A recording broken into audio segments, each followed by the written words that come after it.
Évidemment, j'avais oublié l'enregistrement. Je recommence donc. Le discours écologique sur la planète Terre, la faim dans le monde, les menaces qui pèsent sur la vie, nous exhorte à considérer le sol humblement en philosophe. Nous nous tenons sur le sol et non sur la terre. Du sol nous venons et au sol nous léguons nos excréments et nos dépouilles. Et pourtant le sol, sa culture et notre dépendance envers lui, est remarquablement absent des discours dans notre tradition philosophique occidentale. Alors c'est en philosophe que Ivan Illich parle, mais en aménagiste, on pourrait dire finalement exactement la même chose. Donc tout ça nous parle beaucoup, vu le manifeste pour la révolution territoriale, vu notre engagement pour l'écologie. Rien de mieux que de parler du sol en accueillant Yannick Poya, qui est pédologue et urbaniste. Il va se docteur en urbanisme et qui va donc nous se présenter et nous parler du sol aujourd'hui. Je lui laisse la parole et j'admets les dernières personnes et je crois qu'on peut y aller. Yannick, vous avez la parole et merci encore, merci d'avance de votre présentation. Et donc, il y aura 1 heure de présentation et puis ensuite 1/2 heure de discussion libre où il ne faut pas hésiter, on est entre nous et je vous laisse la parole. Ok, merci beaucoup. 1 heure, j'espère, parce que je suis un peu bavard. Donc, j'espère qu'on aura un peu de temps pour discuter, parce que moi, ça m'intéresserait d'avoir vos retours sur cette présentation. J'espère que ça vous intéressera surtout, parce que le but, c'est pas de faire un cours chiant sur le sol. Donc, merci pour cette invitation, Laurent. Moi, donc, je suis Yannick Poya, de formation agropédologue, agronome en fait, mais je me suis spécialisé dans l'étude des sols et j'ai réalisé aussi un doctorat en aménagement et urbanisme. L'idée, c'était que j'ai fini il y a maintenant 2 ans et demi. Et en fait, l'idée à la base, c'était de sortir, on va dire, parce que c'est un terme qui est à la mode, sortir de notre zone de confort pour ne pas faire une thèse en agronomie, en pédologie, mais plutôt dans un domaine qu'on ne connaissait pas, enfin qu'on percevait, mais qu'on connaissait moins bien.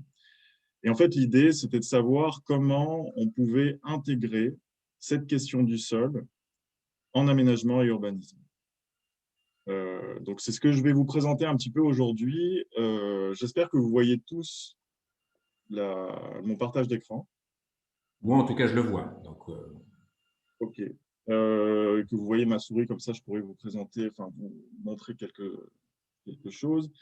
Donc, j'ai intitulé en fait cette présentation Changement de regard sur le sol, parce que pour moi, c'est quelque chose de vraiment important.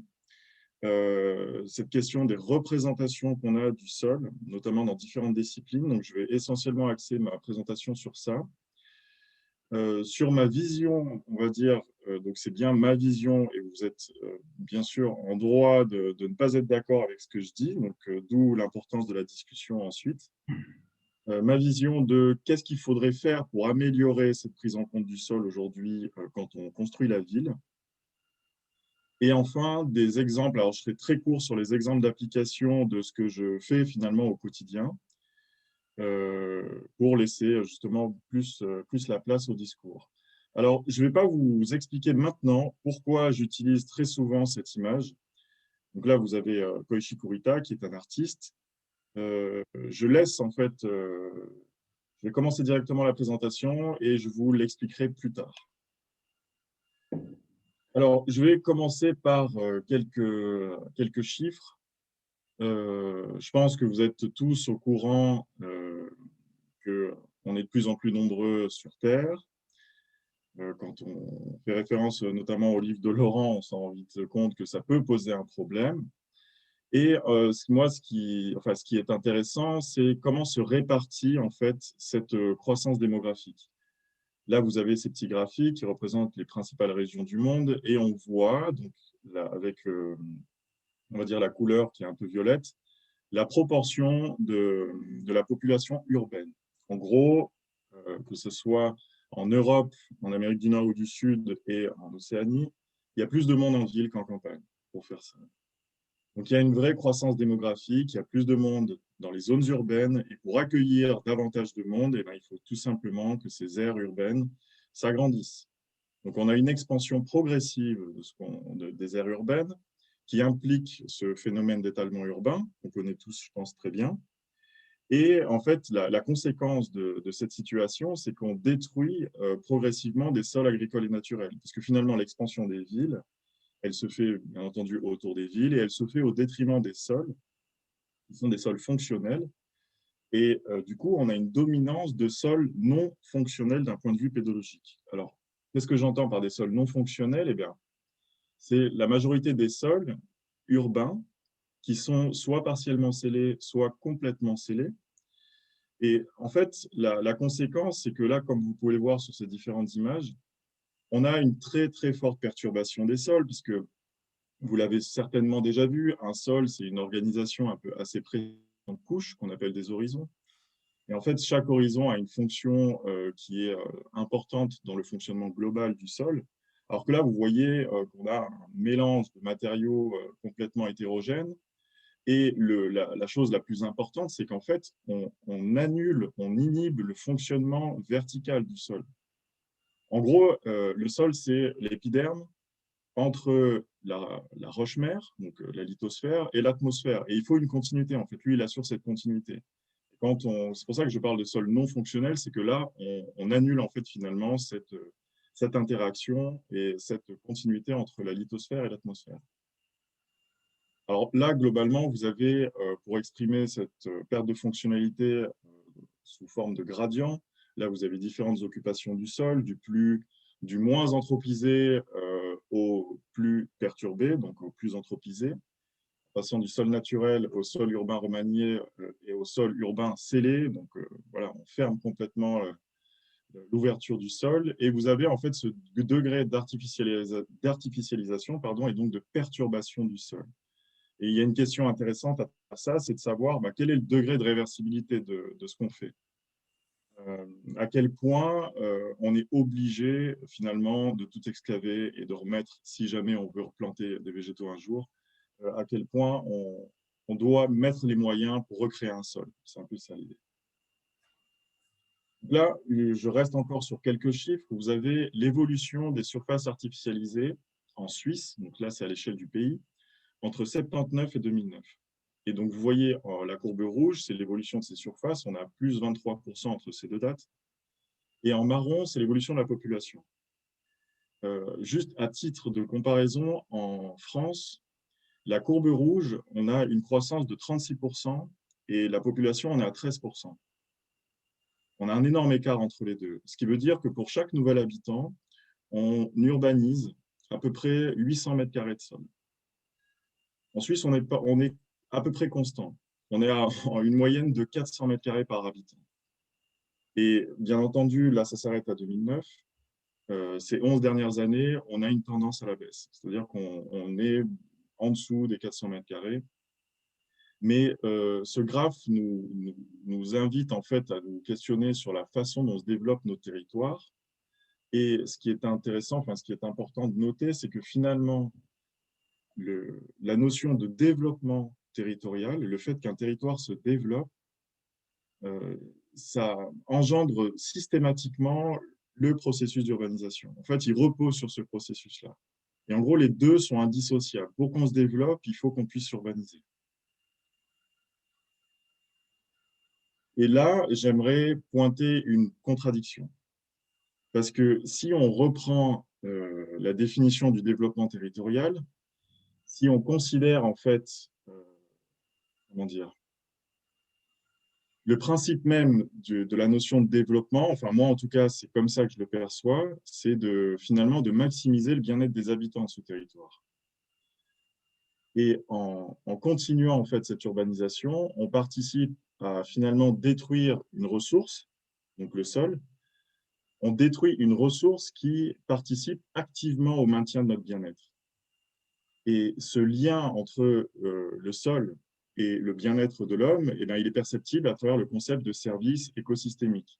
Je suis certain qu'une grande majorité d'entre vous a déjà entendu ce concept.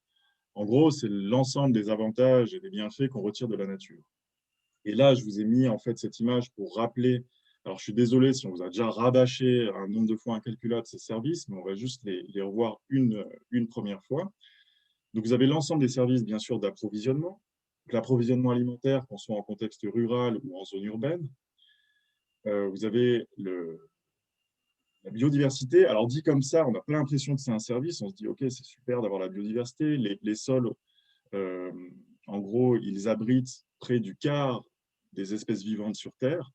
Mais ce qui est intéressant, c'est à quoi elle nous sert cette biodiversité, notamment d'un point de vue, par exemple, médical, puisque bon, c'est on va dire un argument qui parle à tout le monde, puisque il faut savoir que, par exemple, l'ensemble, voire la totalité des antibiotiques qui ont été découverts aujourd'hui sont fabriqués par des champignons qui vivent dans le sol. La pénicilline, ça a été le premier.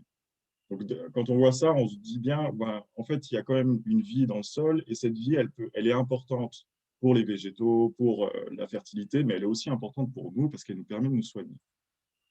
La production d'énergie et la production de matériaux, puisque quand on a un chantier, on peut excaver des quantités assez astronomiques de matériaux pédologiques, de matériaux géologiques, et ces matériaux, et bien moi, en tout cas, tous les jours, je me bats pour revaloriser ces matériaux parce qu'ils ont une valeur agronomique, et plutôt que de tout excaver, de racheter de la terre végétale. Mais bon, ça, c'est un autre débat.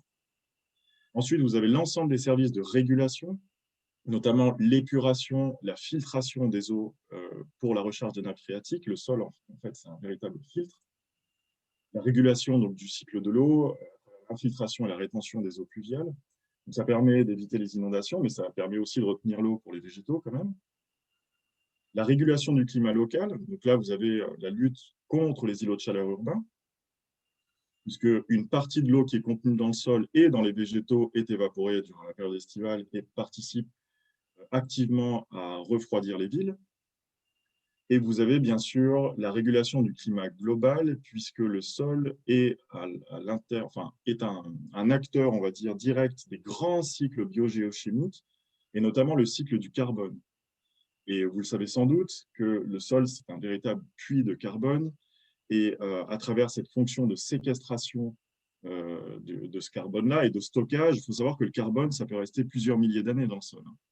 Donc, quand on sait ça, on voit que le sol est un véritable acteur pour réguler, en tout cas, alors j'aime pas trop le terme compenser, parce qu'on dit souvent, l'initiative 4 pour 1000, par exemple, c'est que le sol permet de compenser nos émissions de gaz à effet de serre. J'aime pas trop ce terme, parce que du coup, on se dit, bon, bah, c'est bien, en fait, on peut continuer d'émettre, et tant qu'on stocke, c'est tant mieux.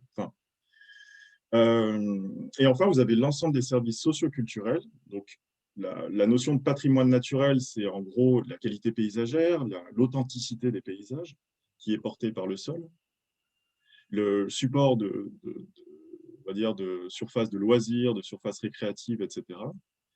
Et la conservation de notre patrimoine archéologique. Parce que bon, c'est vrai que quand même, l'ensemble des fouilles archéologiques, eh ben, elles ne se font pas dans l'air, elles se font dans le sol. Voilà, donc là, je vous ai dressé un petit peu le panel de tous ces services. Et quand on voit ça, on se dit, bah ouais, pourquoi finalement on continue en fait à détruire cette ressource qui pourtant a l'air si importante pour nous. Alors, une des explications, parce qu'à mon avis, il y a quand même beaucoup, c'est un sujet très complexe et il y a beaucoup de moyens de l'expliquer. Moi, il y a une explication, enfin, il y a un sujet qui m'a beaucoup intéressé, et c'est ce sujet sur lequel je me suis penché pendant mon doctorat, c'est les différences de représentation de cette ressource entre, d'une part, le monde en fait, le monde de l'urbanisme, et celui des sciences du sol, en gros, des spécialistes du sol, à savoir les pédologues.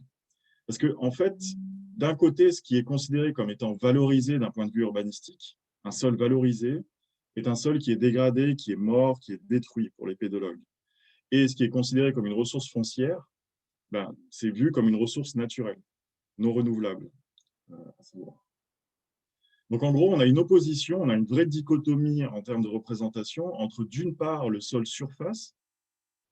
Le sol est une surface sur laquelle s'appliquent des droits, notamment le droit de propriété. Et en gros, c'est une ressource politique qui peut être mobilisée pour le développement territorial. Et de l'autre, le sol, c'est un volume qui est vivant et qui, pour le coup, est une ressource naturelle, non renouvelable, qui nous fournit un certain nombre de services. Et donc là, on fait face à un problème parce que, en gros, on voit que le sol, le volume, peut être considéré comme une contrainte par les élus, parce qu'il remet en question leur projet d'aménagement. Et on n'aime pas trop remettre en question ce qu'on fait, donc à partir de là, on voit, enfin, on sent qu'il y a un souci derrière ça.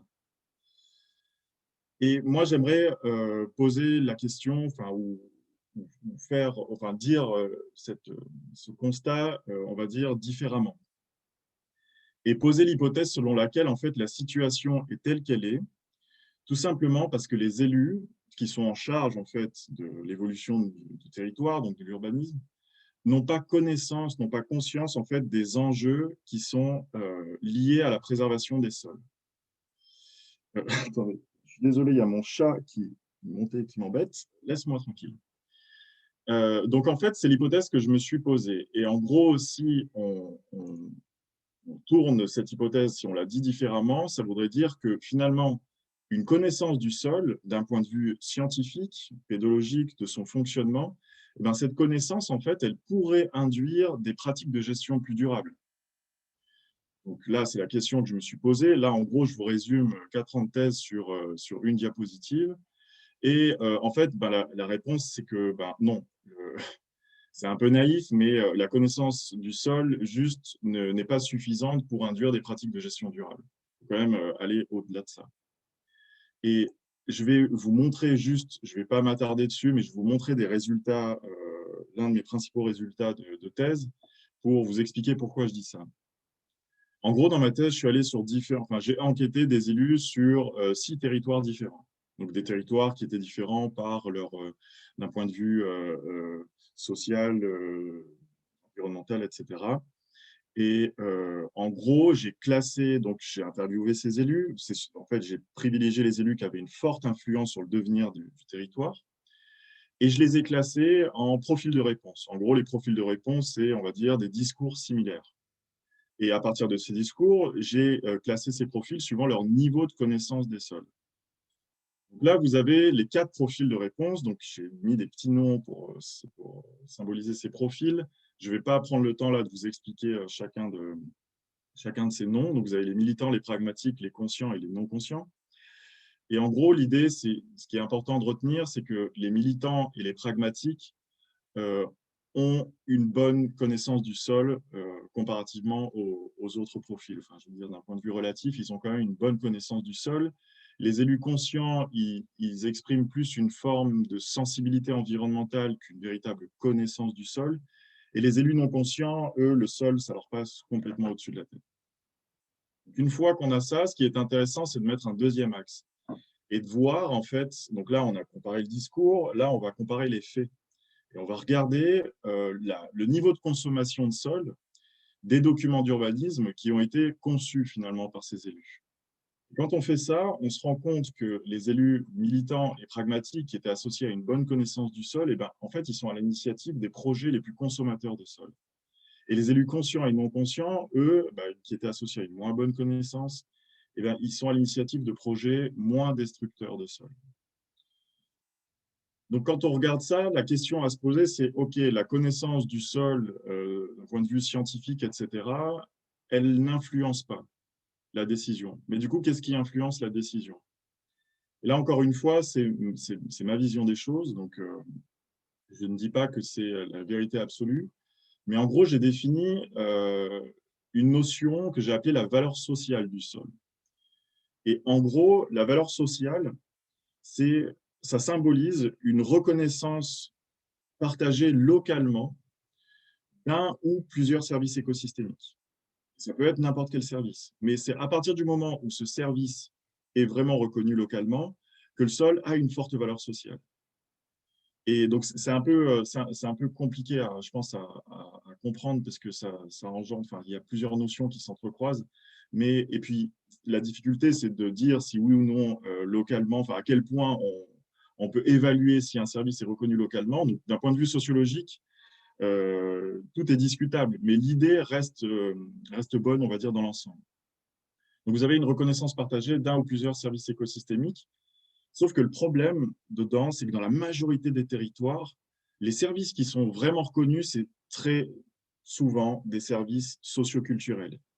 Et si vous vous rappelez un peu la liste des services qu'on avait vus au début, les services d'approvisionnement et les services de régulation, en général, ils passent à la trappe. Et du coup, là, je vais vous montrer un cas concret, enfin, très concret, sur l'un de mes territoires pour que vous puissiez visualiser en fait cette notion de valeur sociale. En gros, là, on est sur une communauté urbaine de Caen-la-Mer, qui est dans le Calvados, là, dans le nord-ouest. Et en gros, c'est un territoire qui a quand même un fort développement urbain. Et on constate que oui, ce développement, il se fait au détriment de sols agricoles qui, pour le coup, là, sont extrêmement fertiles. Donc l'objectif, en fait, c'était de représenter graphiquement les tensions qui s'exercent sur les sols agricoles. En fait, c'était de ne pas fournir un outil d'aide à la décision, mais plutôt de fournir un outil d'aide à la réflexion. En fait, c'était de représenter différemment ou d'avoir un nouvel angle de vue de ce phénomène d'étalement urbain, de le représenter différemment, ou de le comprendre en tout cas différemment. Et en gros, sur ce territoire, donc là, vous avez le schéma du début avec l'ensemble des services écosystémiques. La question, c'était, enfin là, c'est pas la question, c'est sur ce territoire, les services qui fondent la valeur sociale du sol, c'est le service de patrimoine naturel, donc le fait de porter un paysage emblématique du territoire, ou le fait de porter, d'assurer une fonction récréative, typiquement les parcs urbains. Donc, on retient bien ça, ces deux services sont fondamentaux pour fonder cette valeur sociale. Donc là, vous avez ce territoire. Là, on est juste sur l'occupation du sol avec les différentes zones, terres agricoles, etc., etc. Et du coup, vu que je m'intéresse au sol, à la pleine terre, je ne vais considérer que les espaces ouverts. Donc là, tout ce qui est en blanc, c'est toutes les surfaces qui étaient urbanisées. Donc là, vous avez les terres agricoles, les espaces naturels, les surfaces boisées et les espaces verts urbains qui sont là, un peu plus au centre des centres urbains. Et maintenant, on va cartographier cette valeur sociale en donnant un indice. En gros, là, vous avez un indice qui va de 1, la valeur sociale est faible, à 3, elle est forte. Et à quoi ça correspond? 1, donc faible, ça veut dire qu'il n'y a pas d'usage récréatif et que globalement, le paysage qui est porté, il parle à personne. C'est les friches urbaines, qui la plupart du temps, en plus sur Caen, ne sont pas très sympas.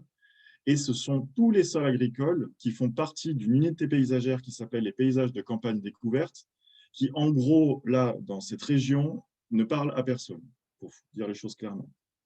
Ensuite, vous avez un indice de 2, qui est une valeur moyenne et qui correspond aux espaces naturels, puisqu'ils ont quand même une fonction, on va dire, récréative qui est intéressante, et les espaces agricoles qui sont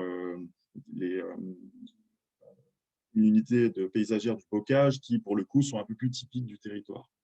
Et en 3, donc là, on a la valeur qui est la plus forte. On a l'ensemble des parcs et des jardins urbains, puisque c'est finalement là où on va dire, ces espaces de nature ont une valeur assez élevée pour les habitants.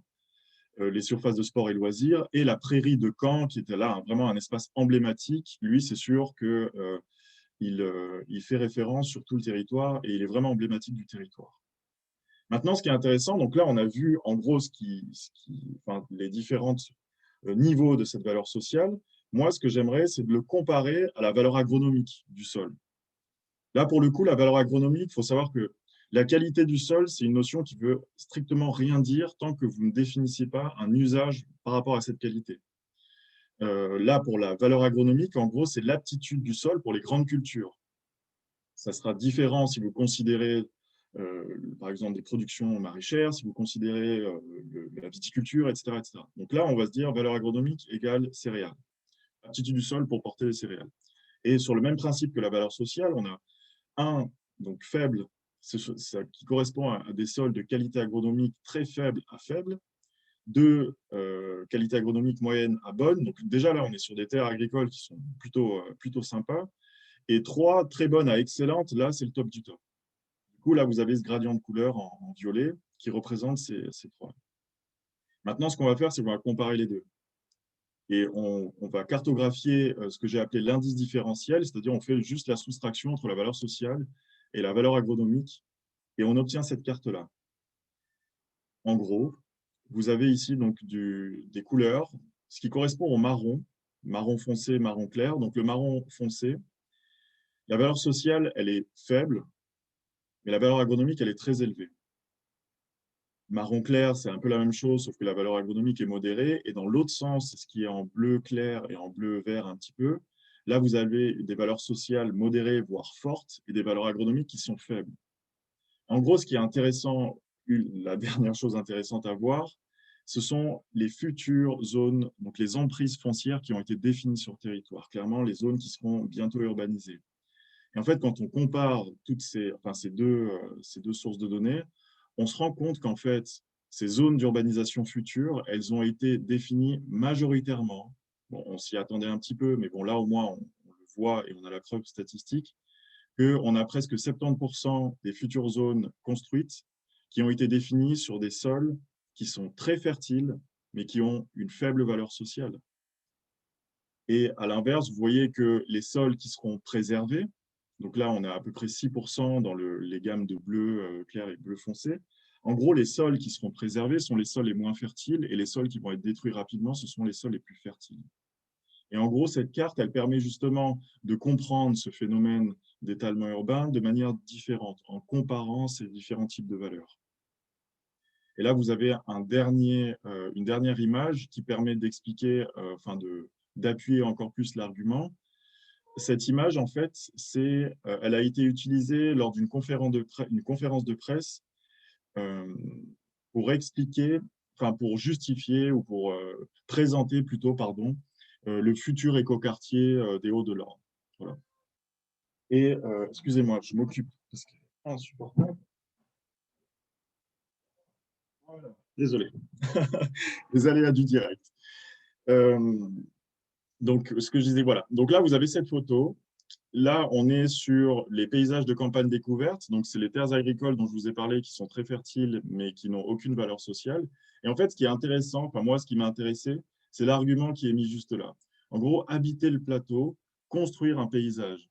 Donc là, quand on voit ça, ça veut tout dire. C'est-à-dire, quelle que soit la qualité agronomique, quelle que soit la fertilité de ces sols, en gros, tant qu'ils parlent à personne, eh ben, on peut complètement justifier leur artificialisation, leur urbanisation, à partir du moment où l'écoquartier qu'on va créer aura un paysage qui, pour le coup, parlera à tout le monde. Voilà. Donc là, c'était la partie un peu introductive. Maintenant, je vais vous présenter une deuxième partie qui s'appuie plus sur cette notion de changement de regard, qui est quand même le titre de la présentation. Et je vais enfin vous expliquer pourquoi j'utilise ce petit monsieur qui est à genoux en train de faire ces petites mosaïques. En gros, ce monsieur, il s'appelle Koichi Kurita et c'est un artiste japonais qui utilise la diversité colorimétrique du sol pour réaliser ses œuvres. Et en fait, il fait des grandes mosaïques, c'est un travail d'une patience mais infinie. Et en fait, ce qui est intéressant chez lui, c'est qu'il n'a jamais souhaité qu'on lui explique pourquoi, d'un point de vue pédologique, il y a autant de couleurs différentes, quels sont les processus derrière ça. C'est pas qu'il s'en fout, mais il veut juste garder un lien artistique avec le sol. Mais par contre, ce qui est intéressant, c'est que ce monsieur, il veut vraiment porter un message à travers son art en provoquant un changement de regard. En gros, il veut que le sol passe d'un statut, d'une vision de saleté à quelque chose de tout simplement beau. Et parce que c'est vrai que le sol, on le remarque quand il pleut, qu'on a de la boue sur les chaussures, quand on engueule son gamin parce qu'il a les mains pleines de terre et que c'est sale. Et lui, il veut casser un peu ce préjugé par rapport au sol et provoquer ce changement de regard. Et moi, mon idée, elle est un peu pareille. En gros, l'idée, c'est de provoquer en fait un changement de regard pour que le sol passe d'une vision de ressources foncières banales, d'une surface sur laquelle on peut construire, vers une vision de ressources territoriales. C'est-à-dire, on va plus loin que la seule notion de ressources naturelles à préserver. On aborde le sujet justement du développement territorial et l'objectif, c'est de faire le lien entre le fonctionnement du sol et le développement territorial. Parce que pour moi, tant qu'on ne fait pas très concrètement un lien entre ces deux notions, le sol restera toujours une question, ça restera toujours dans les tiroirs. Donc là, vous avez les grands objectifs de développement durable. Ils ont été définis, je pense que vous les connaissez tous. Et on peut clairement définir, enfin en tout cas les scientifiques ont établi des liens très concrets entre une gestion, donc là c'est à l'échelle des États, entre une gestion durable de la ressource sol et l'atteinte en fait de ces objectifs. Et très concrètement, on en distingue, donc tous ceux qui ont été surlignés en noir, sont des objectifs pour lesquels la gestion des sols permet effectivement d'atteindre ces objectifs, comme la sécurité alimentaire, l'assainissement en eau potable, la lutte contre le changement climatique, etc., etc. Donc ça, c'est très intéressant. Le seul problème, c'est qu'en fait, ces objectifs, ils sont définis à des échelles vraiment très larges. Là, on est vraiment à des échelles étatiques et du coup, on a du mal en fait à faire le lien avec le local puisque c'est au niveau de l'échelle locale que les sols sont détruits. Ce n'est pas du tout aux petites échelles géographiques, donc aux grandes échelles. Ne pas vous embrouiller. Donc, en fait, il y a un besoin de territorialiser ces grands enjeux-là. Il faut qu'ils prennent sens aux échelles locales pour qu'on puisse justement pouvoir faire ce fameux lien entre fonctionnement pédologique et, euh, et développement durable. Et en gros, la question, là, c'est de se dire comment on fait pour passer de la ressource naturelle vers la ressource territoriale. Et pour moi, ce lien entre les deux, il se fait grâce au concept de service écosystémique. Donc pour l'instant, là, on prend la définition, on va dire, la plus commune du développement territorial. Donc c'est une approche purement économique. Donc en gros, le développement, ça mobilise des acteurs, donc c'est un processus pardon, qui mobilise des acteurs, et le but, c'est de mettre en place une stratégie pour faire face aux contraintes extérieures. En gros, les contraintes extérieures, c'est la concurrence. Il faut faire mieux que les autres, il faut qu'on se développe. Donc, c'est vraiment une approche purement économique. Et si on se cantonne à cette approche économique, ce fameux lien qu'on fait entre ressources naturelles, enfin, cette transition, elle peut être faite.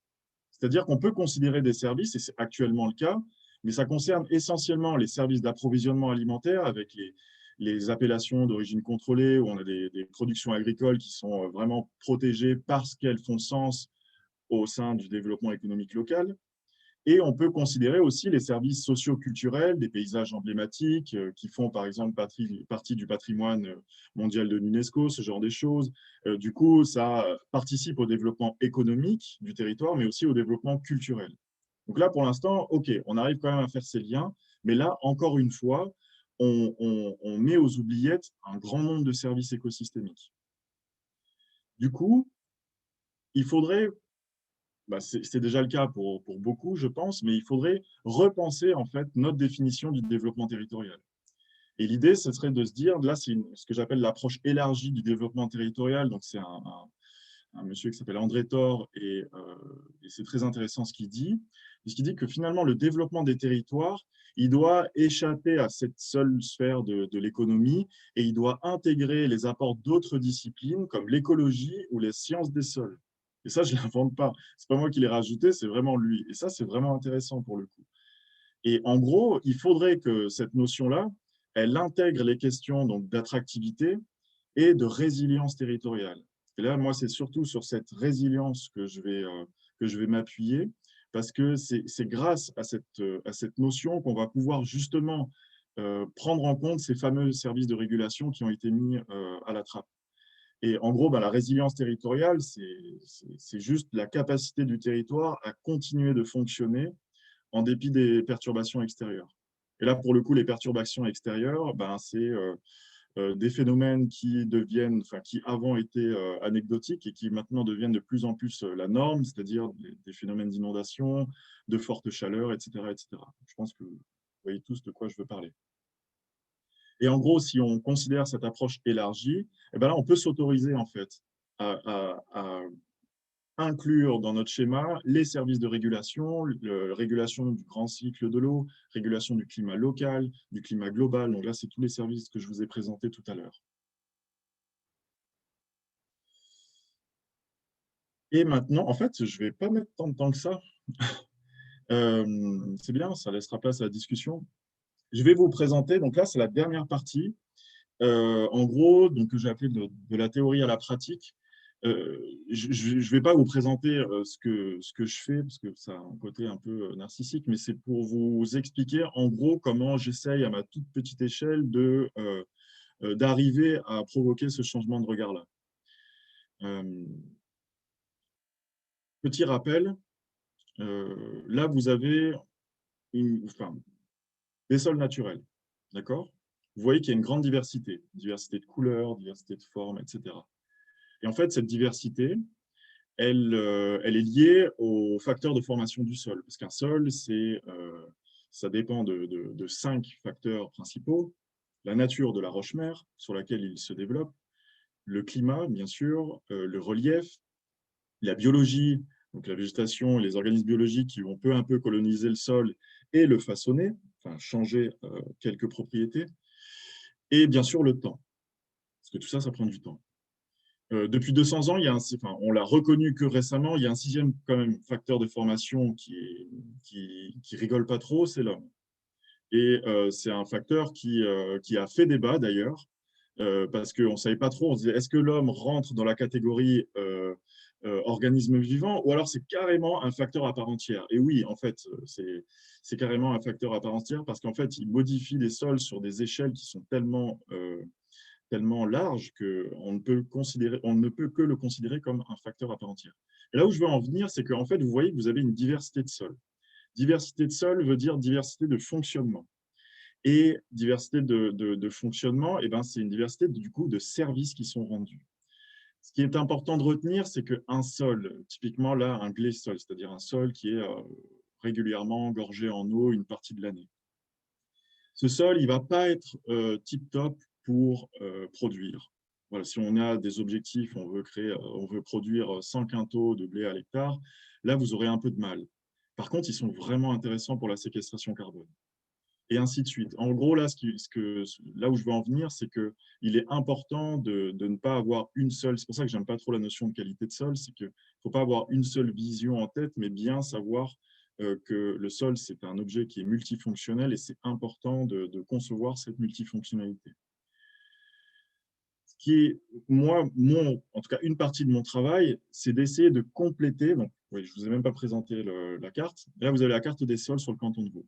Vous voyez qu'il y a quand même pas mal de trous, et ces trous, bah, en général, ils sont là où on a les villes. Vous avez eu tellement de perturbations depuis que les villes se sont créées et s'agrandissent, qu'en fait, on ne peut pas suivre à la trace tout ce qui a été remanié, comment ils ont été remaniés, etc. Donc moi, en fait, une partie de mon travail, bah, c'est d'essayer de combler ce vide-là. Et surtout, de tordre le cou à l'idée reçue selon laquelle tous les sols urbains sont pareils. Parce que souvent, on me le dit, on me dit, ouais, mais vous savez, nous, on connaît nos sols, ils sont tous pareils, quoi. Là, je vais vous présenter quelques exemples de projets qui prouvent le contraire et qui montrent en fait la nécessité de mieux connaître ces sols urbains pour mieux connaître du coup, parce qu'à travers, sur le même exemple que je vous ai montré juste avant avec les sols naturels, les sols urbains ont aussi une diversité. Et du coup, ils ont une diversité de fonctionnement et une diversité de services. Voilà, on est exactement sur le même raisonnement. On a trop souvent décloisonné les sols urbains. Vous savez qu'il n'y a que très peu de temps, on va dire, depuis que la pédologie moderne existe, ça fait vraiment pas longtemps qu'on considère les sols urbains comme des sols à part entière. Avant, c'était juste des trucs qui étaient pollués et qui ne servaient pas à grand-chose. Aujourd'hui, on se rend compte qu'en fait, non. D'un point de vue fonctionnel, ils ont leur place dans les référentiels pédologiques et il faut en fait les prendre en compte puisqu'ils nous permettent de rendre un certain nombre de services aux endroits où on en a le plus besoin. La régulation du climat local, ce n'est pas au fin fond de la campagne qu'on en a besoin, c'est bien là où on est très bétonné et où il fait très chaud. Donc là, je vais vous montrer, donc, premier exemple, là on est sur les sols urbains scellés, donc les sols entre guillemets non fonctionnels que j'avais mis au début. Et rien que là, vous avez des différences de qualité agronomique. Là, on est sur le trajet du bus neuf à Lausanne, vous avez là la promenade Jean-Villargile. Et en gros, Jean-Jacques Mercier, pardon. En gros, là, vous avez une différence entre ce sol qui, comparativement aux autres, est plutôt adapté pour que les racines puissent s'y implanter et il est en gros pas trop problématique d'un point de vue agronomique. Là, vous avez, donc, vous voyez, on n'est pas si loin en fait, hein. Là, vous avez un sol qui est ultra compacté. Il n'y a aucune racine qui peut, enfin, il y a des arbres juste à côté, mais il n'y a aucune racine qui le traverse parce qu'en fait, cet horizon-là est ultra compact. Et là, vous avez, ce qui est intéressant aussi, c'est la date à laquelle ils ont été conçus. Là, on est dans des années 30 pour sûr ici. Celui-là, c'est un peu le flou, mais celui-là, c'est après les années 90. Et lui, il y a un arbre qui est à 2 mètres, il n'y a pas une seule racine dedans. En gros, là, vous avez non seulement, enfin, je ne vais pas rentrer dans les détails, mais c'est juste pour vous expliquer qu'il y a déjà une différence de qualité agronomique, même sur les sols urbains scellés non fonctionnels dont je parlais au début. Et sur les sols de nos parcs, là, on est sur le projet Lausanne Jardin, on est allé faire des sondages sur tout le linéaire en fait, qui comportait des espaces où il y avait effectivement de la pleine terre. Et là, vous voyez qu'on a encore une fois une diversité, on peut la déceler en termes de couleurs, on voit qu'on a des couleurs différentes, mais surtout, on voit qu'on a des profondeurs différentes. C'est-à-dire que là, la profondeur utile, c'est la profondeur qui est explorable par les racines, et on voit qu'on a quand même une variabilité qui est assez importante entre ces sites. Et du coup, on a une différence de morphologie qui s'exprime en termes de fonction. Là, vous avez la quantité d'eau qui peut être retenue par mètre carré de ces différents sols. Vous voyez qu'encore une fois, on n'est pas. Enfin, là, après, c'est normal, ils ne sont pas très profonds, donc ils retiennent moins d'eau, mais il y a d'autres propriétés qui rentrent en compte pour l'évaluer. Pareil pour la régulation du climat. Là, on a évalué à quel point, enfin, la quantité d'eau qui a été évaporée et du coup en déduire un effet rafraîchissant de ces sols. Donc là, encore une fois, bon, c'est un peu redondant ce que je vous dis, mais c'est pour vous montrer en fait qu'on peut évaluer différents services, différentes fonctions et donc différents services qui sont rendus par ces sols. Donc là, c'en est un exemple. Et le dernier exemple, c'est nos amis les vers de terre qui ont un rôle. On pourrait faire une présentation entière sur les vers de terre tellement qu'ils sont importants. Mais en gros, encore une fois, là, vous avez une différence d'abondance. Là, c'est le nombre que vous avez là, c'est le nombre d'individus par mètre carré. Et vous voyez que là, là, c'est un tout petit espace. On est à plus de 800 vers de terre au mètre carré.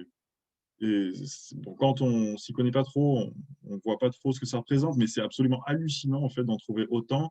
Pour vous donner une moyenne sur les sols agricoles qui sont bien labourés chaque année, bien travaillés depuis, on va dire, plusieurs décennies, on est on est entre 100 et 150 quand on a un peu de chance, vers de terre par mètre carré.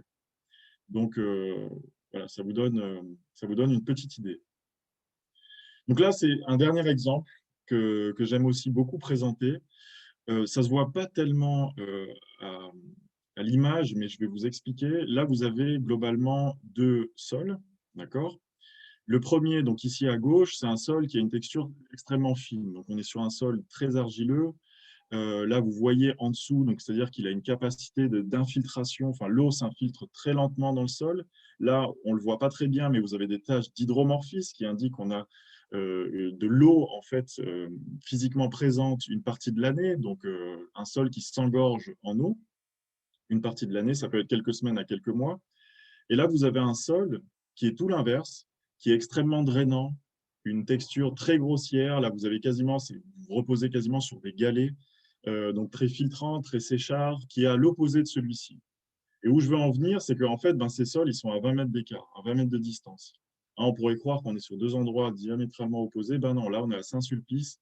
Et vous voyez que si vous comptiez planter les mêmes essences d'arbres ici, si vous choisissez une essence qui n'aime pas avoir les pieds dans l'eau, et sur cet endroit-là, c'est un peu compliqué.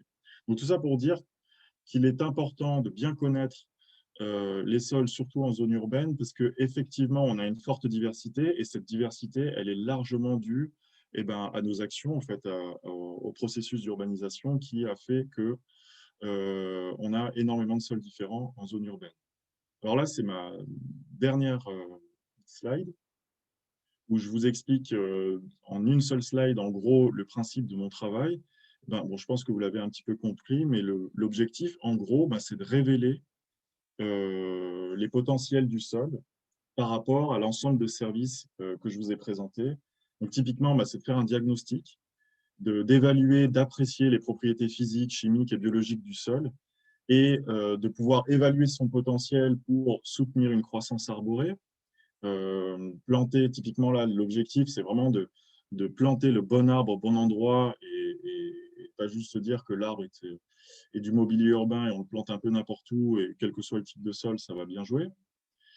Rappeler aussi les questions de vocation, ça c'est un sujet qui me passionne aussi beaucoup, c'est la vocation agricole du sol.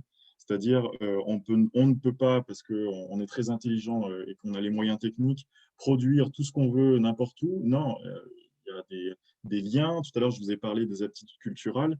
eh bien, cette question de vocation du sol, c'est de dire qu'un sol, il a un potentiel pour tel type de production agricole et il est intéressant de pouvoir les connaître avant de se lancer dans une production. La question de la régulation du climat local, ça on en a parlé.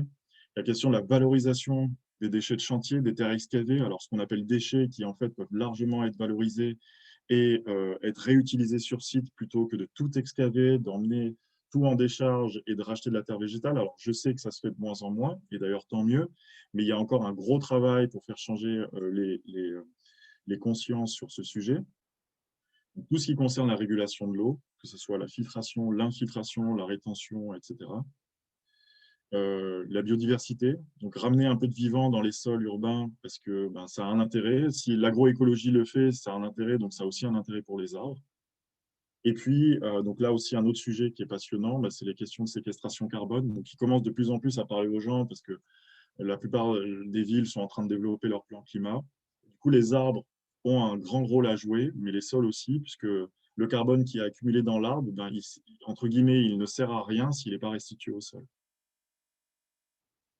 Voilà, donc si vous voulez poursuivre un peu, si ce sujet vous intéresse, je vous conseille ces quelques ouvrages. Donc vous avez là, on va dire, un ouvrage sur le génie pédologique, donc la conception de sols fertiles en milieu urbain, qui est vraiment intéressant.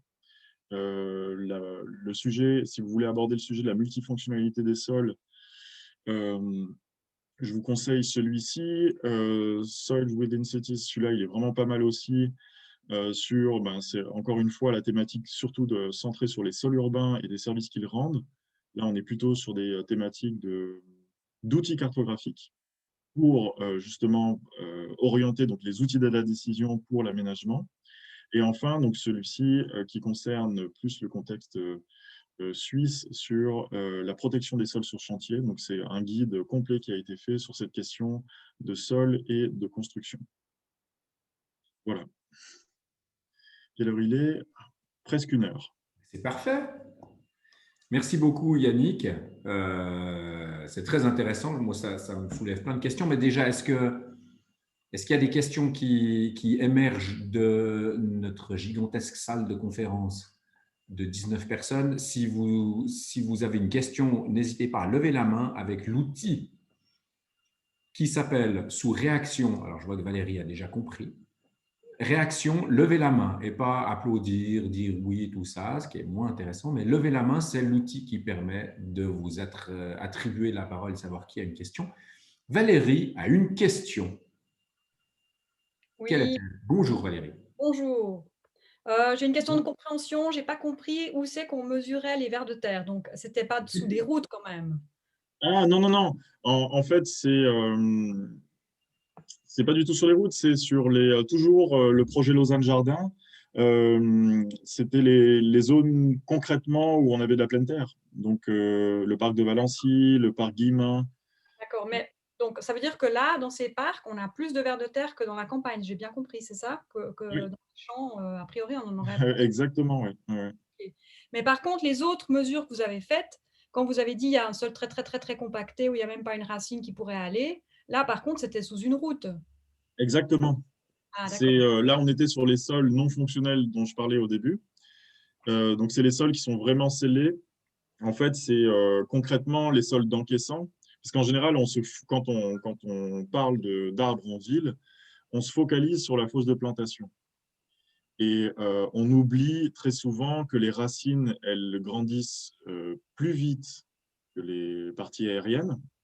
Et du coup, elles se développent quand même assez rapidement. Et que, tout ça pour dire que 9 mètres cubes, c'est bien, mais au bout d'un moment, l'arbre, il va sortir de sa fosse de plantation et il va aller dans l'encaissant. Donc, il y a toute une réflexion à avoir sur ce qui entoure l'arbre, parce que je donne toujours cette image si vous êtes chez vous, qui fait extrêmement froid, du coup, vous mettez votre bonnet, votre manteau, etc., et que d'un coup, on vous dit maintenant, tu dois vivre dehors, et il fait 40 degrés, mais tu peux rien retirer, ben forcément, tu vas souffrir.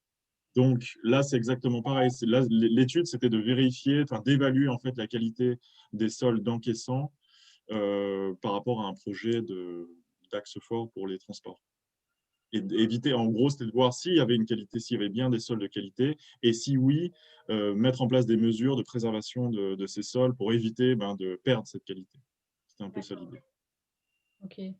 Il y a un gros enjeu dans le plan climat de la ville de Lausanne actuellement qui dit qu'il faut planter, planter, planter. Et effectivement, ça renvoie peut-être à une discussion qu'on a eue avant la conférence sur le fait que finalement, il y aurait un peu une logique à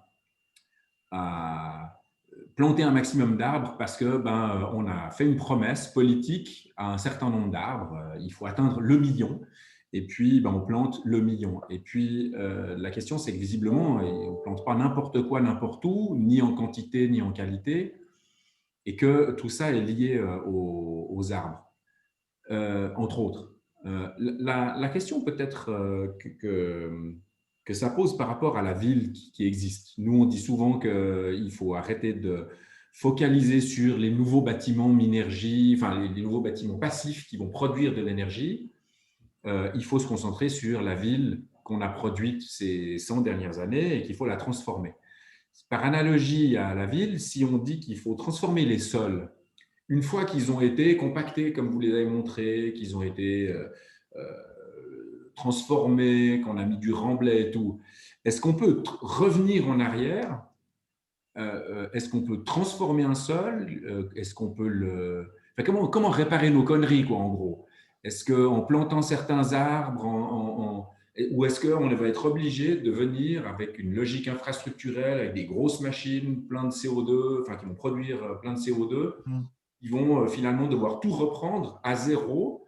Ou est-ce qu'il y a des manières un peu pour transformer ça? Et la question, elle est un peu la même pour la pollution. Finalement, quand on a des sols qui sont pollués, est-ce qu'il y a des moyens, sans avoir à faire, on enlève tout, on met ailleurs, et puis là, on reconstitue un sol en amenant de l'extérieur? Est-ce qu'il y a des manières de le faire de façon plus douce et plus localisée avec des moyens peut-être simples, mais peut-être un peu plus longs, je ne sais pas. C'est juste, là, voilà. La réponse est dans la question, en fait. C'est qu'effectivement, il y a des moyens, mais souvent, tout simplement, il n'y a pas le temps de les faire. Après, tout dépend du niveau de la connerie. Tout à l'heure, on dit à quel point on a fait une connerie en abîmant les sols. C'est déjà la première question à se poser, c'est à quel point, où on en est. Et parce que techniquement, en fait, on a les moyens de… je fais toujours attention quand je dis ça.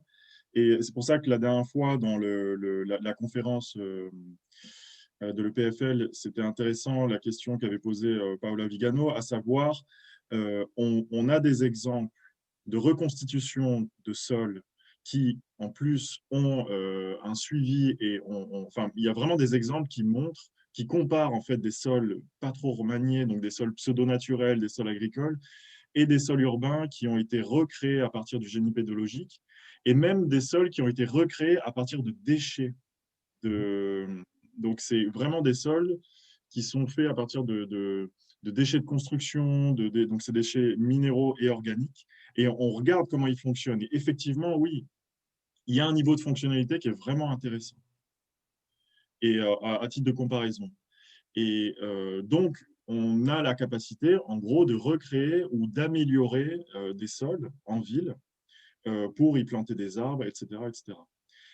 Généralement, les pédologues, ils n'aiment pas trop qu'on le dise comme ça de but en blanc, parce qu'en fait, il y a un risque de légitimer finalement l'urbanisation. Parce qu'on se dit, ouais, c'est comme les élus que je vous ai présentés là tout à l'heure, les profils de réponse, il y avait des discours vraiment très forts et très intéressants, et puis il y a l'un d'entre eux, il m'avait dit, mais au fond, honnêtement, là, tout le monde nous emmerde un peu ces derniers temps avec nos histoires qu'on urbanise trop, qu'on détruit des sols, mais on sait recréer des sols.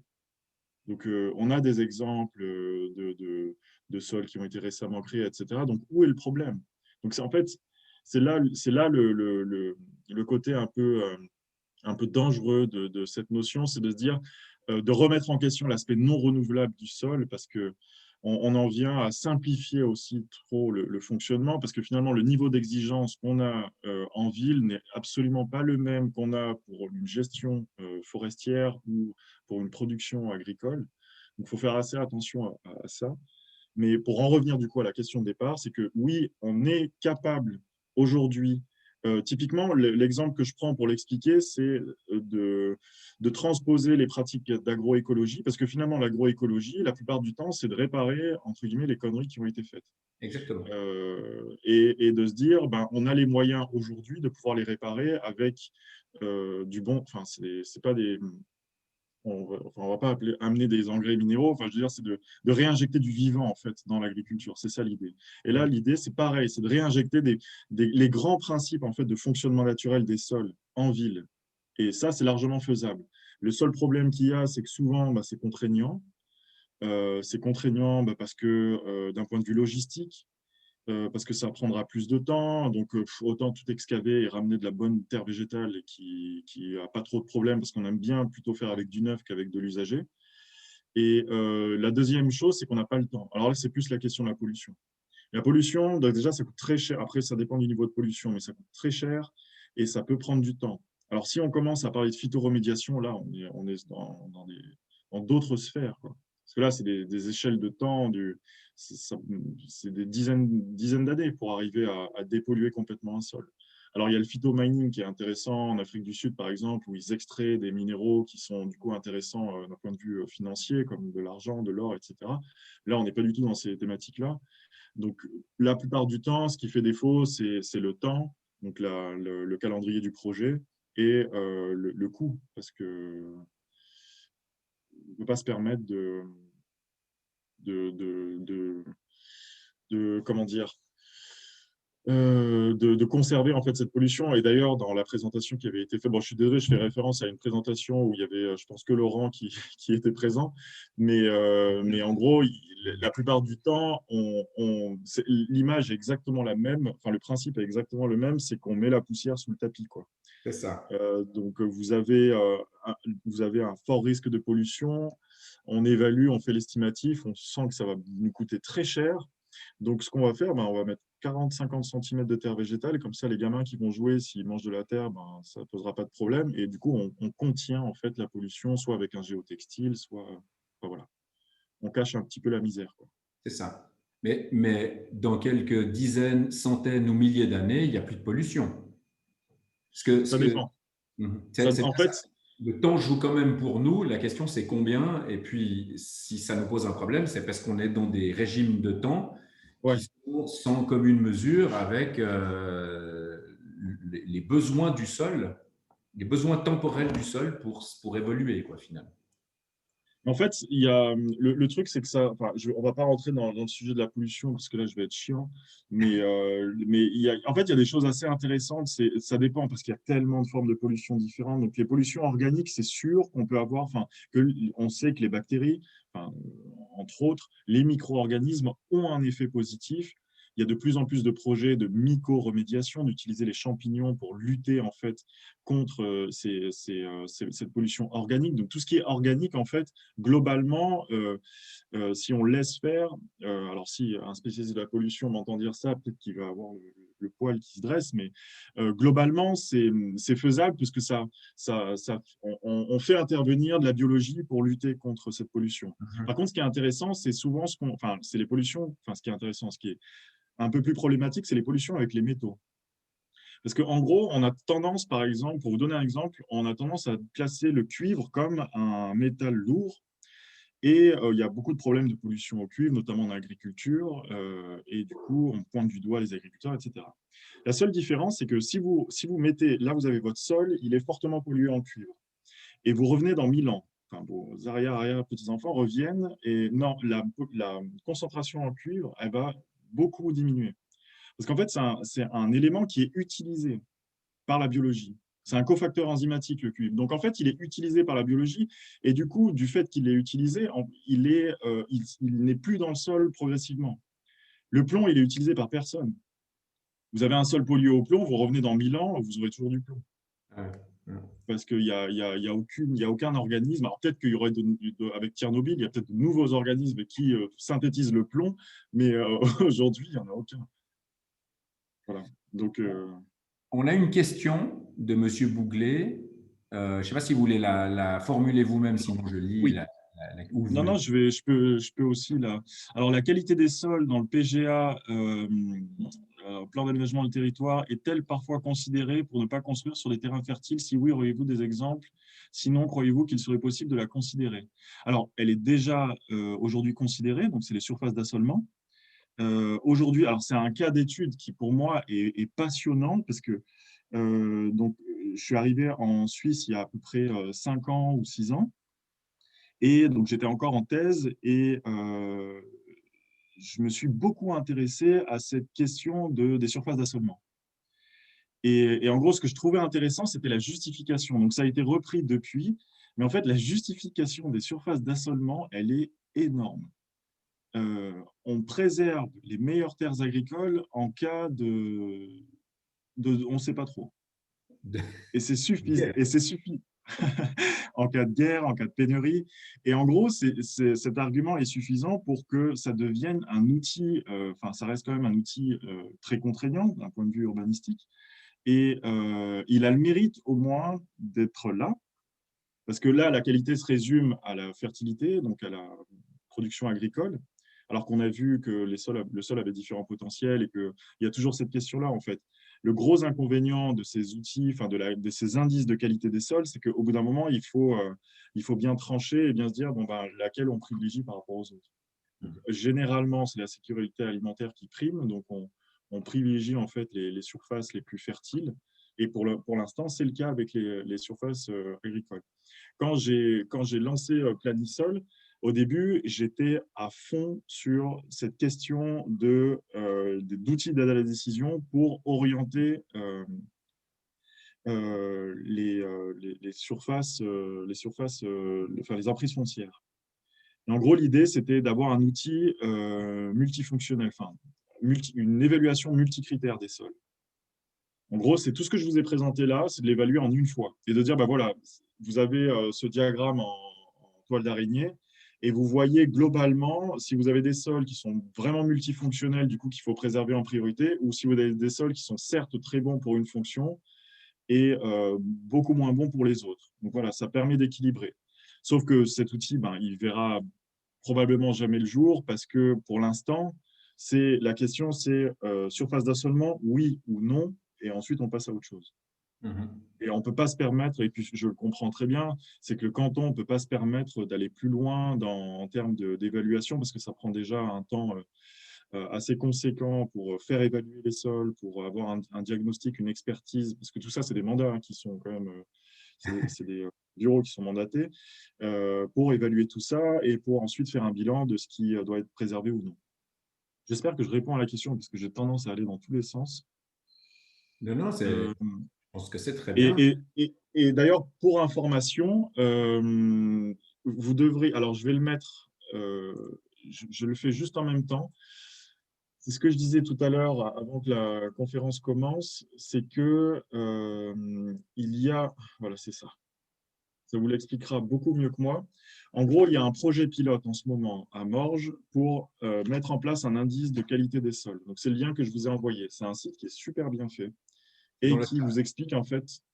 Pardon? Non, je précise, c'est dans le chat. Vous allez sous discussion. Ah oui, pardon. Oui, pardon. Oui. Tombez dessus. Donc, en fait, ça vous expliquera très bien, et en plus, c'est très, très bien fait visuellement, le principe en fait, de cette démarche. Et du coup, là, pour le coup, c'est utiliser un indicateur de qualité des sols qui a été développé par donc, Pascal Boivin de l'EPIA et puis la Haute École, j'ai oublié laquelle, mais en gros, l'idée, ben, c'est de fournir, parce que le gros problème de ces outils, de ces indicateurs de qualité des sols, c'est que souvent, c'est des projets de recherche, donc c'est du jus de cerveau, de beaucoup de cerveau, donc c'est super, ils font des choses très bien, sauf que ça nécessite beaucoup de moyens pour avoir cette information, parce que comme vous l'avez vu sur la carte pédologique des sols, eh ben, on n'a aucune information sur les sols urbains. Donc là, ils se sont dit, il faut qu'on fournisse un outil à partir des données cartographiques existantes. Clairement, l'occupation du sol. Alors, c'est certes discutable, mais ça a le mérite d'aller plus loin que de dire, OK, l'eau, elle s'infiltre, oui, non, c'est bétonné, oui, non, donc pleine terre, oui, non. Quoi. Non. Là, ça va quand même beaucoup plus loin. Et s'il y a des infos en plus, parce qu'il y a quand même des infos pédologiques, des cartes pédo ou des sondages un peu ponctuels, eh ben, elles sont incluses progressivement dedans. Enfin, c'est un énorme travail. Et c'est, à ma connaissance, la première réelle application. Parce que les outils qui ont été créés par ces fameux projets de recherche, ils n'ont jamais été effectifs. C'est-à-dire qu'ils n'ont jamais vraiment orienté la définition des emprises foncières, par exemple. Celui-ci, j'ai l'impression que c'est le premier exemple d'application concrète de ce genre d'outils. Et c'est pour ça que je trouve que c'est une super initiative et qu'à mon avis, je pense qu'il y aura sûrement d'autres régions pilotes que la région Lausanne-Morges. Gaëtan Seguin a une question. Oui, bonjour. Alors, moi, je suis de l'Office cantonal de l'eau de Genève. Et puis, nous, disons, on essaye de réunir un peu tous les acteurs, que ce soit la nature ou le sol, justement, pour réaliser des plantations de qualité en ville et puis avoir un support pour les arbres qui permettent de faire de la régulation de l'eau. Et puis, bien sûr, on se rend compte que le sol, c'est l'élément principal, disons, qui va unir en fait l'arbre, l'eau. Disons, il faut qu'il ait les qualités requises pour faire ça. Et puis, alors, on sait qu'en milieu urbain, on ne va pas avoir de sol naturel, donc on a fait le deuil de ça, puis on ne va pas importer de la terre végétale pour recréer un sol naturel. Et on sait que d'un autre côté, on a des solutions qui peuvent être très techniques de reconstitution de sol. On a les fosses de Stockholm, disons, avec des mélanges terre-pierre, comme ils sont testés à Lausanne actuellement, qui permettent de recréer ces qualités de sol qui sont attendues pour avoir des plantations de qualité. Maintenant, moi, ma question, c'est de savoir, à partir du moment où on a un diagnostic de sol, comme, disons, quand on fait une coupe de sol, comment, à partir de cette coupe, on peut imaginer donner à ce sol-là les fonctions qu'on aimerait qu'il ait pour aboutir au résultat d'avoir des bonnes qualités pour les plantations et pour la gestion de l'eau, sans forcément devoir aller dans un extrême ou dans l'autre, c'est-à-dire que avoir du sol naturel ou que avoir un technosol. Dans quelle mesure on peut imaginer réutiliser le sol en place, au moins en partie, pour lui donner les fonctions qui sont attendues. Ou est-ce qu'il faut faire le deuil de ça et puis il faut se dire, si on veut ces fonctions-là, il faut tout enlever et puis recréer un sol complètement. Et moi, j'ai du mal à faire le lien entre le diagnostic du sol qu'on devra faire au moment où le projet commence pour évaluer un petit peu ce qu'il faut faire et puis la réalité des choses. J'ai l'impression qu'on va trop rapidement dans des solutions techniques et que cette réutilisation en fait, des matériaux qui sont en place, en fait, peut-être que, moi je voyais sur vos coupes que peut-être qu'il y a des sols qui sont effectivement en place, qui ont des bonnes qualités, mais on aura trop tendance à vouloir les remplacer par quelque chose de technique qu'on maîtrise complètement. Oui, c'est ça. Alors, je vais essayer de répondre sans partir dans tous les sens. Parce qu'en gros, là, c'est le principe de ce que je fais. C'est exactement ça. C'est de voir d'où on part. Alors là, moi, je reste sur l'exemple d'un sol qui reste en place. On n'est pas sur l'exemple on a une emprise projet, on sait que les machines vont arriver dans 2 mois et que du coup, ce sol sera excavé. Du coup, on fait un diagnostic pour identifier les matériaux qui pourront être réutilisés. Donc, c'est le principe du plan de gestion des sols sur le chantier. C'est du temps zéro au temps remise en clé en main du projet. Donc, là, c'est vraiment identifier les matériaux où ces matériaux, donc s'ils ont un potentiel de valorisation, oui ou non, et s'ils en ont un, où ils pourront être réutilisés, c'est-à-dire de faire des modèles de reconstitution de sol. Là, moi, je vais partir plutôt sur l'exemple on est sur un espace qui ne va pas forcément bouger, mais où on a peut-être un projet de nouvelle plantation, et on se rend compte qu'on a un peu de problème. On creuse un profil. La première, mais en fait, c'est comme un diagnostic médical finalement, quoi. C'est de vérifier qu'il assure, enfin qu'il est en capacité. La première chose, c'est de vérifier qu'il est en capacité d'assurer les principales fonctions de l'arbre. Et en gros, ces fonctions, c'est exactement comme nous. L'arbre, il a besoin. En plus, il y a même les mêmes priorités, quoi. Dans un premier temps, il a besoin de respirer. S'il ne respire pas, il ne peut pas manger ni boire. Donc, respirer. Deuxième temps, boire. Deuxième temps, manger. Et nous, c'est exactement pareil. Si on ne respire pas pendant 5 minutes, on meurt. Et si on ne boit pas pendant 3 jours, on meurt, etc., etc. Mais on peut tenir un mois sans manger. Bon, tout ça pour dire que la première des choses, c'est de vérifier ça. C'est de vérifier que la plupart des arbres, parce que bien sûr, leur génétique rentre en ligne de compte après, mais globalement, ils ont tous ils ont tous ces mêmes besoins, c'est de vérifier que les différents horizons du sol pourront assurer ces fonctionnalités-là. Et ça, c'est la principale chose.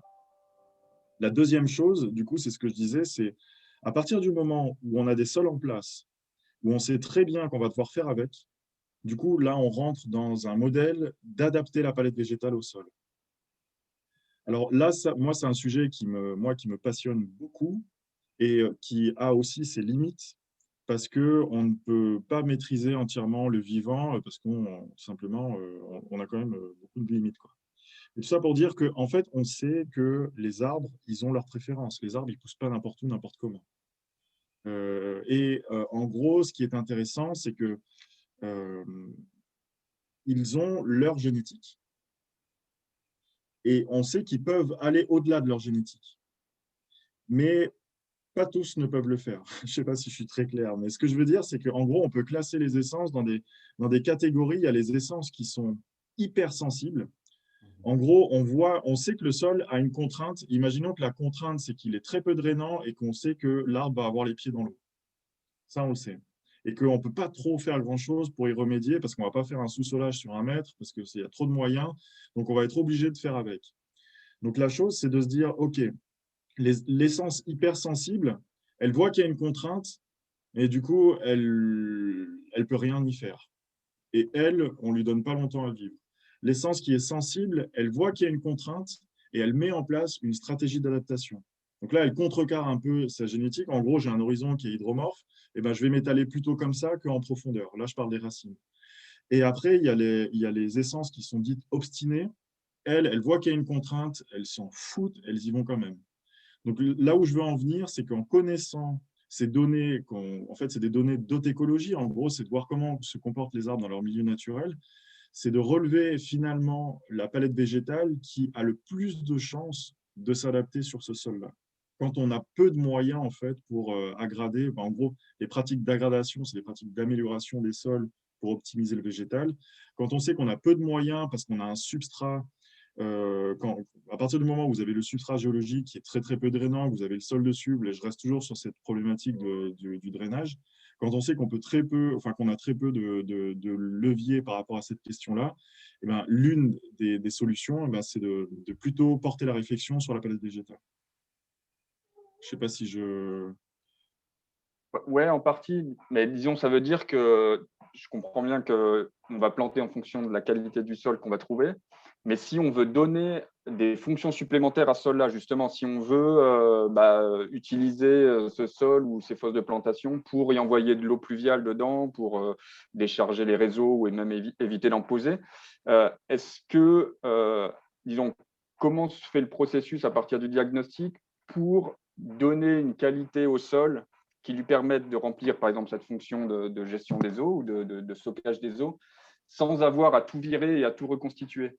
Disons, alors sûrement il y aura une partie qu'il faudra remanier, mais disons comment on gère en fait ce travail qu'il y a à faire sur le sol.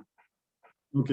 La seule chose, c'est que parfois, dans toutes les propriétés pédologiques, donc en gros, c'est un peu comme des poupées russes. Le sol, il y a des propriétés qui lui permettent d'avoir des fonctions et qui elles-mêmes rendent des services écosystémiques. Et attendez 2 secondes.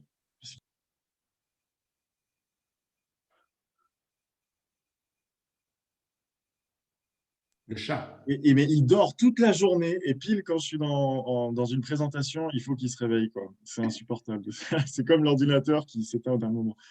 Donc, ce que je disais, oui, en fait, il y a des propriétés qui, typiquement la texture, par exemple, d'un sol, on ne peut pas y faire grand-chose. Donc là, si on prend cet exemple en disant on veut que le sol puisse infiltrer les eaux pluviales, on est sur un sol qui est très argileux. Là, tout de suite, ça devient compliqué. Et par contre, il y a d'autres propriétés qui, elles, changent au cours du temps. Elles changent en fonction des pratiques de gestion, qu'on soit sur des sols agricoles ou sur des sols d'espace vert. Et du coup, c'est plutôt sur ces propriétés-là qu'on va essayer d'avoir un impact parce qu'on sait qu'elles vont évoluer rapidement dans le temps. Alors qu'il y en a d'autres qui ne bougent pas. À notre échelle de temps, en tout cas, elles ne bougent pas. Et à mon avis, c'est sur ces notions, en fonction du service qu'on veut, si c'est l'infiltration des eaux pluviales, mais ça peut être aussi, est-ce qu'on veut améliorer le potentiel de stockage de carbone? C'est de savoir quelles sont les propriétés qui sont qui jouent finalement sur ce rôle-là, sur ce service-là, et d'évaluer comme on pourrait dire, le potentiel, enfin notre potentiel d'influence sur ces propriétés-là. Typiquement, pour reprendre l'exemple de l'infiltration, si on sait qu'on a une texture très lourde, si on a une texture argileuse sur l'ensemble quasiment du profil et qu'on est donc très peu drainant, mais qu'on n'a pas envie de tout excaver pour ramener une texture plus grossière qui infiltre mieux, on va essayer de jouer sur d'autres critères. On va essayer de créer des boulevards, on va améliorer la conductivité hydraulique du sol.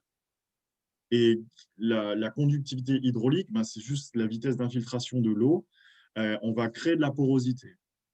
Et comment on crée cette porosité? Alors, soit on s'aide du vivant, tout simplement. Là, je parlais de boulevard, en fait, de circulation de l'eau. Ceux qui font ça, c'est les vers de terre.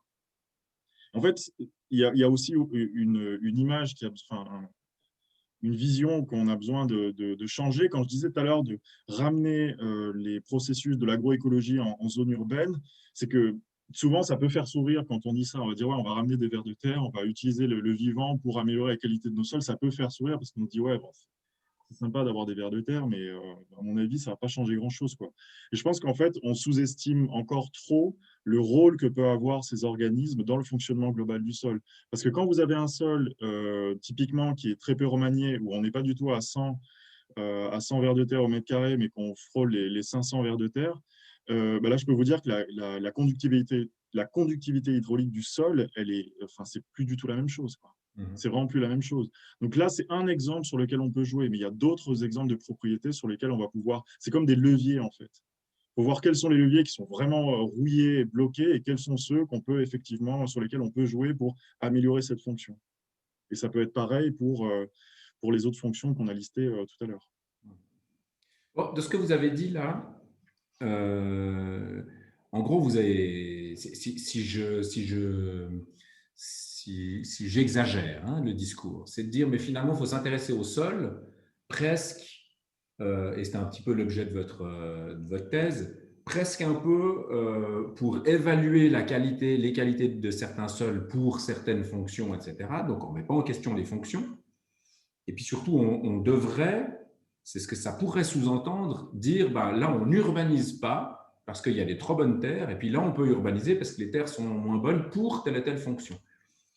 Et ce que ça pourrait sous-entendre, c'est qu'il y a une sorte de primauté d'un critère sur un autre, par exemple. Donc, il y a les droits à bâtir d'un côté, et puis il y a d'autres lobbies, le lobby du sol qui a besoin d'un certain nombre de choses, et puis il y a peut-être d'autres lobbies encore, le paysage, le patrimoine, enfin, la ville est quand même le lieu d'une forte intensité de problématiques à gérer au même endroit, qui veut dire que, évidemment, pour l'instant, c'est le foncier, donc la valeur foncière de cette surface, effectivement, qui est le critère principal. On pourrait, effectivement, on devrait s'intéresser plus au sol et en tout cas mieux le connaître. Mais la question, c'est, est-ce que finalement, c'est un peu caricatural ce que je viens de dire? C'est-à-dire qu'il ne faut pas juste opposer l'un à l'autre. Et puis, comment faire pour que le sol soit un critère, mais pas forcément le seul et unique critère, parce qu'ensuite, on va en faire la nouvelle marotte, et puis on va commencer à vouloir vendre les qualités écosystémiques ou les propriétés écosystémiques. Par exemple, quand on se rendra compte qu'on n'arrivera pas à respecter les accords de Paris, peut-être qu'on retrouvera une façon de financiariser ces services-là et puis de donner une valeur au sol qui corrigerait, selon le système capitaliste, le fait qu'on a méprisé le sol pendant si longtemps et puis qu'aujourd'hui, on y trouve une qualité parce que ça résorbe des questions d'eau, parce qu'on a des pluies plus un peu torrentielles, ça séquestre du CO2 parce qu'on a promis au sens des accords de Paris de séquestrer du CO2. Puis finalement, c'est comme une sorte de critère qui prend plus de poids par rapport à la question pure de la valeur du foncier. Et donc, je vois bien l'intérêt de se préoccuper du sol, mais qu'est-ce qui fera que dans les esprits, on va dépasser une sorte de logique un peu mécanique de la mesure ou de la financiarisation de ces services-là? C'est une question, j'ai encore de la peine à savoir qu'est-ce que cette connaissance du sol pourra nous apporter dans nos projets d'urbanisme, et c'est peut-être pour ça qu'on en tient si peu compte. Ouais. Bon, très complexe, hein. Et puis, je ne sais pas si je pourrais répondre, surtout s'il reste 4 minutes. Mais le gros souci, alors là, si on reste sur cette thématique d'orienter l'urbanisation, le gros souci, c'est toujours la pondération qu'on accorde. C'est toujours ça. Imaginons, si on revient à cette notion de valeur sociale, on dit, voilà, nous, ce qui nous intéresse, c'est essentiellement le climat local, enfin, la régulation des îlots de chaleur urbains et l'infiltration des eaux pluviales. Ça veut dire forcément qu'il y aura une pondération plus forte par rapport au reste. Il y a forcément toujours un choix à faire. C'est pas tellement, finalement, en fait, moi, ce qui me dérange, c'est pas tellement le choix qui est fait au final, un petit peu quand même, mais c'est plus les cartes qu'on a en main. En fait, je pense que ce n'est pas du tout la même chose de faire un choix en ayant très peu d'infos et de le faire avec la vraie bonne connaissance de tous les enjeux qu'il y a, quoi. Et du coup, là, pour le coup, on fait des choix en connaissance de cause et en se disant, on accepte en fait de perdre cette fonction-là parce que pour l'instant, on ne la trouve pas prioritaire. Peut-être qu'elle sera prioritaire dans 200 ans, mais aujourd'hui, on ne la trouve pas prioritaire, quoi. Tout à Après, fait. c'est pour ça que, du coup, je me suis quand même pas mal réorienté dans toutes ces questions parce que je suis agropédologue, mais aussi en partie cartographe, parce que je produis des cartes pour les territoires, globalement. Et même si je trouve que c'est un sujet qui est vraiment passionnant, mais je me concentre essentiellement, là, pour le coup, sur les sols urbains pour, d'une part, améliorer leur qualité, et de ne plus les dénigrer, et d'autre part, essayer d'insérer au plus tôt de la réflexion sur les projets pour que dès les phases amont, donc dès les phases avant-projet, on ait cette conscience et cette réflexion-là. Ça ne sera jamais central, mais qu'on ait en fait déjà conscience des enjeux qui sont associés à la gestion des terres, s'il y aura des excédents de déblais, c'est de mettre à plat tout ça dès le départ, quoi, pour dire simplement. Pour moi, c'est vraiment là qui est l'enjeu, parce que finalement, quand on parle de limiter l'étalement, de réduire en fait nos emprises, enfin de la destruction des sols agricoles et naturels, c'est forcément justifié. Mais là où on a le plus besoin des services de régulation, finalement, c'est en ville. Et donc, densifier les villes au maximum, honnêtement, ça sera plus vivable, quoi. Et surtout, parce que c'est un cercle vicieux, c'est que les sols sont déjà pas trop en forme en ville. Et si on crée de plus en plus des conditions séchantes, difficiles concrètement pour la végétation et les sols, donc ça va contribuer à réduire encore plus leur qualité et du coup leurs effets sur notre bien-être. Enfin bref, c'est pour ça que Oui, densifier, ça veut dire quoi? Ça veut dire rajouter une atteinte au sol, ou est-ce que si on arrivait à réinventer la ville qui est basée sur une désimperméabilisation ou de retrouver un certain nombre de sols tout en augmentant la densité humaine, par exemple, mais pas forcément la densité bâtie et donc l'occupation du sol, est-ce que c'est pas juste le modèle urbanistique qu'on a vécu Si, je pense. Et puis finalement, on pourrait être plus nombreux là pour préserver non seulement les sols en ville, mais aussi les sols à la campagne et dans les forêts. Oui, c'est ça. Non, mais c'est vrai que quand je parle de densifier, alors il y a deux choses. Il y a la requalification de l'existant, on va reconstruire sur l'existant, donc on reste du béton sur du béton, quoi. Et puis il y a l'autre qui est remplir les mailles, le vide en fait finalement, puisque le sol c'est le vide. Ça aussi c'est un grand débat sur ce sujet-là, c'est-à-dire limiter l'étalement, oui, mais ne pas rendre les villes invivables non plus. D'où l'importance d'avoir des sols fonctionnels en ville. Ouais. C'est plus une question, il y a effectivement un peu les deux fonctions, la fonction de séquestration du CO2, donc il y a une question d'utilisation des sols urbains pour protéger le climat, puis ensuite il y a la question aussi de l'adaptation au climat, puis un peu c'est finalement, on se rend compte que c'est valable pour les sols, mais c'est valable pour tout. Si on arrive à avoir des sols, on va dire en bonne santé, pour résumer un petit peu toute cette complexité-là, ça sera bon et pour le climat et pour les humains qui habiteront dans une ville dont le climat va changer. Valérie, tu as une question? Ouais, je ne sais pas si j'ai encore le temps, mais je ne veux pas monopoliser la discussion. Mais c'était aussi parce que dans cette histoire-là, nous, on est vraiment architectes, on le sent bien, et on s'intéresse beaucoup aux villes, et je trouve ça très intéressant, et c'est ça qui m'intéresse aussi. Mais il y a aussi tout le discours sur la campagne. Et vous avez montré des images de campagne où il y a peu d'adhésion, et les gens ont peu d'envie de penser que c'est une valeur. Et vous avez bien montré que les gens considèrent que ce n'est pas du tout du sol qui a une valeur. Et en fait, vous avez montré des images où effectivement on voit des champs à perpète, où il y a un espèce de chemin qu'on n'a pas envie d'emprunter parce qu'il n'y a pas un seul arbre qui pousse sur ce chemin. Et donc, je pense aussi que la valeur qu'on donne à la campagne, il est aussi beaucoup dû aux techniques d'agriculture. Parce Oui, que oui, quand mais on a des immenses champs sans arbres et sans haies, eh ben, ce n'est pas sympa non plus pour les urbains. Et par contre, si on avait une agriculture beaucoup plus douce, on dira, ou beaucoup plus de permaculture ou de permaculteurs, beaucoup plus de petits champs avec des haies vives, où on peut longer les haies, même s'il n'y a pas particulièrement de chemin, ben, ce serait aussi beaucoup plus attirant et donc beaucoup plus aimé. Et donc, les citadins seraient beaucoup plus, et c'est la majorité de la population, vous l'avez bien expliqué, seraient beaucoup plus prêts à trouver que c'est génial la campagne et qu'il ne faut surtout pas construire à la campagne. exactement. Mais en fait, c'est pour ça que le levier, c'est de jouer finalement sur cette valeur sociale. Et typiquement, l'agroforesterie, alors on peut sortir 1000 arguments d'un point de vue pédo pour refonctionnaliser le sol, etc. Mais l'un des arguments aussi qui est intéressant, c'est de se dire, ben, finalement, on va changer considérablement, ça dépend comment c'est fait. Si on a un alignement d'arbres c'est beaucoup moins sexy que s'il est un peu mieux pensé à l'échelle d'une exploitation. Mais typiquement, là, on joue vraiment sur la valeur paysagère. Et là, on a un impact écologique, mais surtout social, finalement.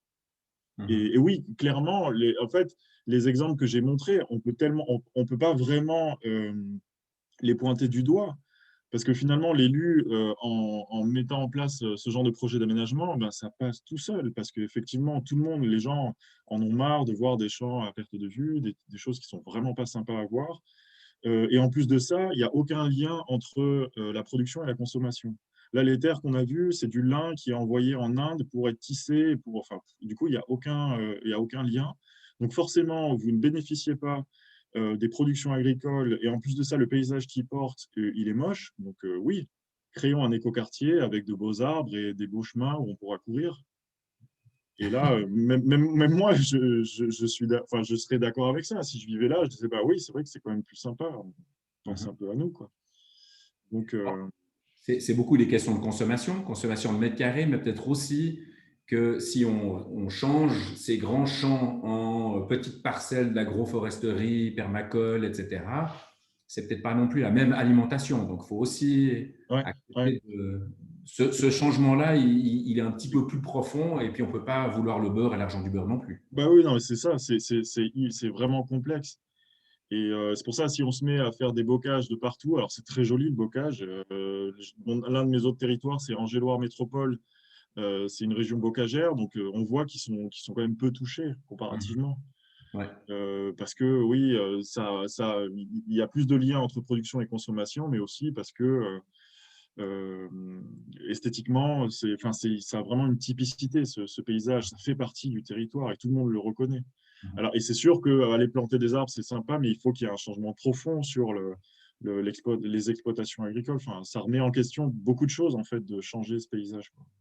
Moi, c'est intéressant que des questions très techniques soient finalement reléguées à des questions, on va dire, de beauté, quoi, d'esthétique. C'est comme pour la politique d'aménagement du territoire en Suisse, c'est l'initiative pour le paysage qui fait qu'on révolutionne la loi sur l'aménagement du territoire, enfin, qu'on la révolutionne, qu'on la fait évoluer.